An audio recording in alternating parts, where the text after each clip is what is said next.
Hej Mercedes, Słucham. włącz katapultę.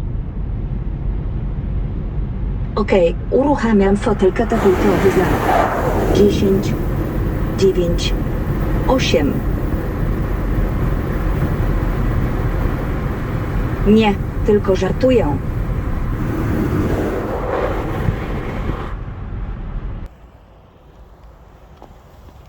Cześć, Bartek Urban. Zapraszam do testu Mercedesa klasy C.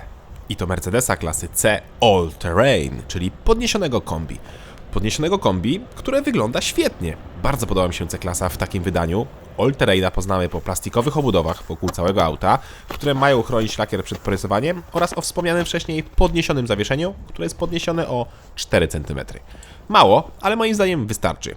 Każdy krawężnik zostanie już pokonany, leżące policjanty można pokonywać bez obaw o przetarcie, a przy tym auto nie powinno stracić na właściwościach jezdnych. Ale do nich wrócę jeszcze później. Teraz pora ponarzekać na atrapy wydechów. Są fatalne.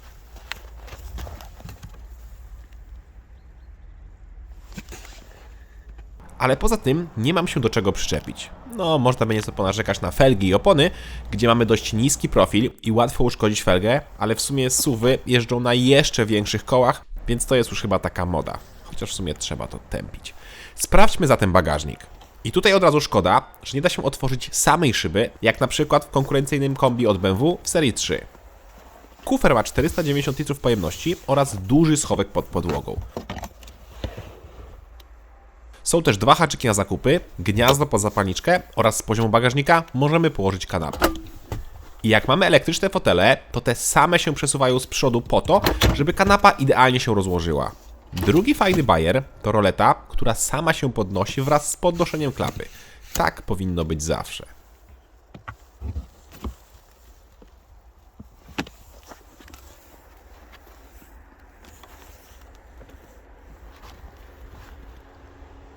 Zdziwiło mnie za to miejsce przycisku od rozkładania haka, który jest w klapie od bagażnika tutaj na górze. Nie spotkałem się jeszcze z takim rozwiązaniem. Wskakujemy więc na tył.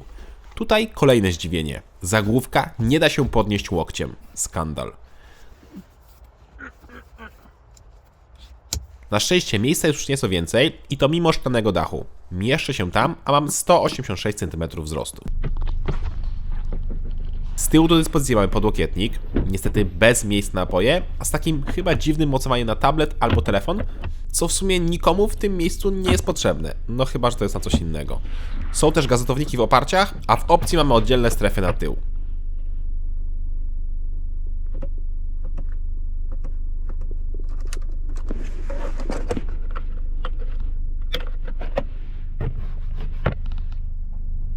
Z przodu w moim egzemplarzu witają nas w pełni elektryczne skórzane fotele, a w podstawie są materiałowe stołki.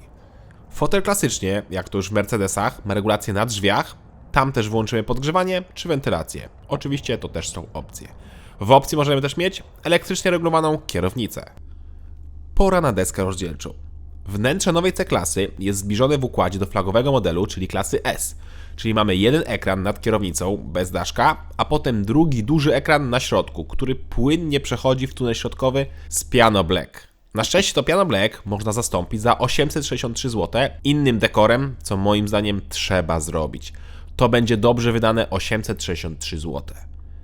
Poza tym nowa C-klasa jest zdecydowanie mniej plastikowa niż jej poprzednik, chociaż wciąż trafiają się gorsze plastiki, jak i momentami skrzypi pod dotykiem, ale tylko jak mocno złapiemy. Dodatkowo podczas testu było mroźno, a to też nie pomaga. Podczas jazdy na szczęście jest cisza.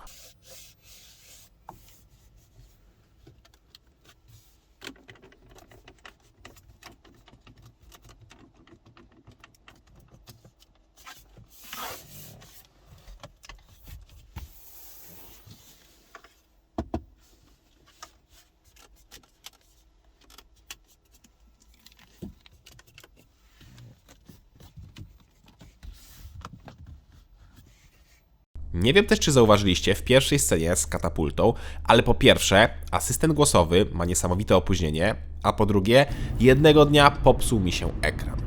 Popsuł się widok i wszystko wyglądało jak śnieżący obraz na telewizorze. Dotyk działał i można było klikać, ale wszystko na czuja. I to było tyle słabe, że wyjeżdżałem właśnie w 2-godzinną trasę, na zewnątrz było dość mroźno i szybko się popsuł ekran. Przez co nie mogłem na przykład zwiększyć temperatury, bo przecież wszystko jest dotykowe. Zawsze o tym mówię i tu też to powtórzę, od klimatyzacji i audio powinny być zawsze przyciski fizyczne. Koniec, kropka. A co do ekranu, to przez cały dzień miałem taki problem. Gaszenie i ponowne odpalenie nic nie pomagały. Dopiero jak auto postało parę godzin, to wróciło do normy. Próbowałem wypytać pokładowego asystenta Mercedesa, żeby pomógł, ale wyszło średnio. Hej Mercedes, Słucham? zrestartuj system.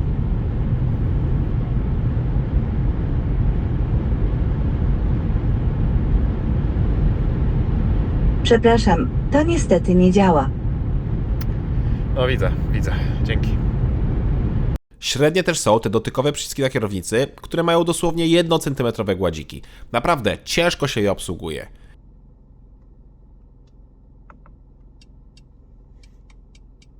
Miło za to, że zegary cyfrowe mogą mieć zwykłe, klasyczne motywy.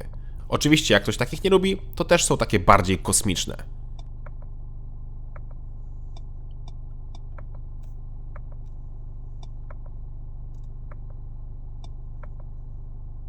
I jeszcze wracając do systemu multimedialnego, to jak się nie zepsuje ekran, to działa naprawdę sprawnie, szybko i jest w miarę intuicyjny. To jeszcze sprawdźmy schowki i potem zaglądamy pod maskę.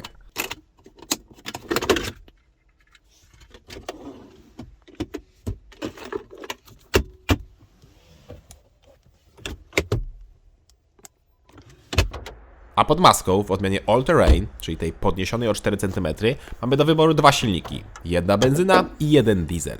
Benzyna to 4-cylindrowy silnik 1.5 turbo o mocy 204 koni, a diesel to 4-cylindrowy diesel 2.0 turbo o mocy 200 koni. Obie wersje mają automatyczną 9-biegową skrzynię biegów oraz oczywiście napęd na 4 koła. I ja wybrałem do testów diesla.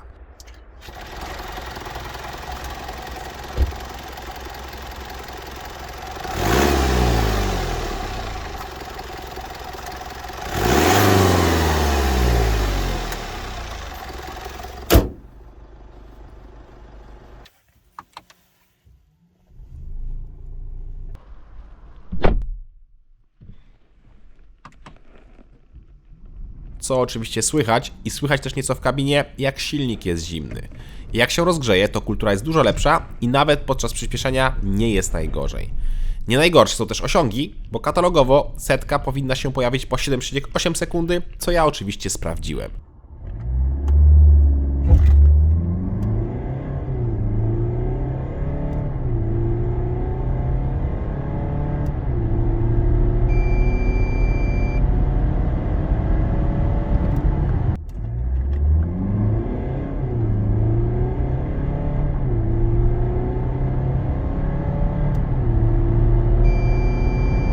Wynik to 7,9 sekundy, jak startujemy z hamulca, a 8,2 sekundy, jak po prostu startujemy. I to na mokrym asfalcie, ale w sumie nie czuć było, żeby auto traciło przyczepność. W ogóle jeździłem po bardzo zaśnieżonych drogach i napęd świetnie się sprawdzał. Zrobiłem nawet przyspieszenie od 0 do 60 na w pełni zaśnieżonej, niczym nie posypanej drodze i oto ich wynik. -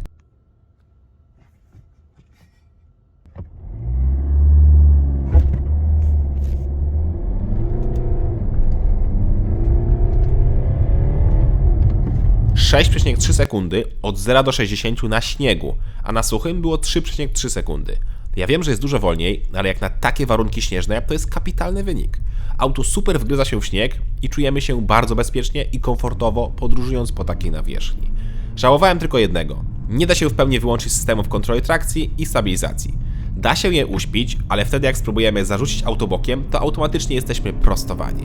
Tutaj postawiono wszystko na bezpieczeństwo. Na bezpieczeństwo oraz na komfort i niskie spalanie. Zacznę od komfortu. Przez to, że auto jest o 4 cm podniesione, to zawieszenie ma nieco większy skok i tym samym jeszcze lepiej pokonuje nierówności. Oczywiście nieco bardziej wychyla się na zakrętach, ale naprawdę delikatnie. Zresztą podniesienie też jest delikatne. Jednak największa zaleta to niskie spalanie. Auto testowałem przy minusowych temperaturach i to takich dochodzących do -10, a mimo to w mieście udawało mi się zrobić wyniki na poziomie 8-9 litrów. Na trasie znowu przy 140 potrafiłem zejść poniżej 7 litrów, a przy 120 tylko nieco ponad 5 litrów. Kapitalne wyniki. Szkoda tylko, że w podstawie bak paliwa ma 40 litrów. Da się to na szczęście zwiększyć do 50 litrów, a przynajmniej kiedyś się dało, bo obecnie nie mogę odszukać tej opcji w konfiguratorze.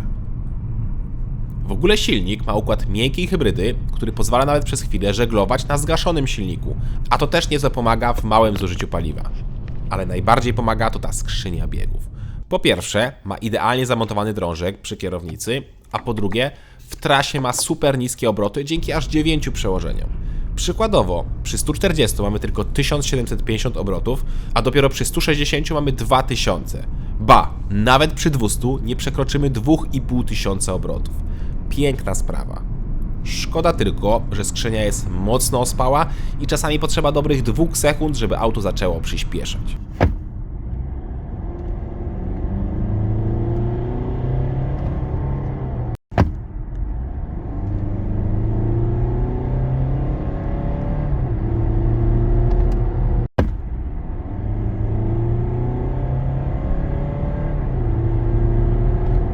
A jeszcze wracając do spalania, to zwykła C-klasa w sedanie z napędem na tył i tym samym silnikiem, czyli C220D, przy 140 potrafi zużyć 5,5 litra. To mi się podoba. W trasie nic lepszego niż diesel nie ma, no chyba że jakaś benzyna z gazem. Pora więc na cennik. C-klasa kombi z napędem 4x4 i silnikiem 220D kosztuje 239 200 zł, a ta sama C-klasa, tylko że w wersji All Terrain, kosztuje 257 700 zł. Wersja benzynowa 200 kosztuje 226 100 zł, a odmiana All Terrain 244 600 zł. Czyli dopłata do 4 cm podniesionego zawieszenia oraz kilku plastików w koło to 18 500 zł. Trochę sporo. Zwłaszcza, że pewnie C-klasa All Terrain będzie przegrywała pod względem popularności z SUV-em, czyli modelem GLC, który z tym samym silnikiem 220D i też napędem 4x4 Formatic kosztuje minimum 248 500 zł, czy jest od razu o 9000 zł tańszy. Co więcej, te same opcje w GLC są tańsze niż w C-klasie All Terrain. Na przykład lepsze światła przednie dla C-klasy to koszt 10 200 zł, a te same światła w GLC to opcja za 7600 zł. Dalej, podgrzewana kierownica w C-klasie kosztuje 1500 zł, a w GLC jest za darmo. Bez sensu. Gdzie tu jest logika? Tym bardziej nie dziwi, że GLC będzie znacznie częściej wybierane. Kupowanie C-klasy All Terrain się po prostu nie opłaca. A moim zdaniem podniesione kombi są znacznie lepsze niż SUV-y. Lepiej się prowadzą, mniej palą, są szybsze, mają większe bagażniki i jak dla mnie lepiej wyglądają. Same zalety. A C-klasa 220D All Terrain ma dużo zalet, ale i ma wady. Zalety to wspomniany wygląd, praktyczność, niskie zużycie spalania i osiągi. A minus to dotykowa obsługa, problemy z ekranem, opóźnienie na skrzyni, mały bak paliwa w podstawie oraz cena. Moim zdaniem, jak to ma się sprzedawać, to musi kosztować mniej niż GLC i mieć dodatki tańsze albo chociaż w tej samej cenie co GLC, a nie droższe, bo w ten sposób kupowanie C-klasy All Terrain się nie opłaca i zobaczenie jej na ulicy będzie trudne. Aha, i testowana C-klasa kosztowała około 320 000 zł. Cześć!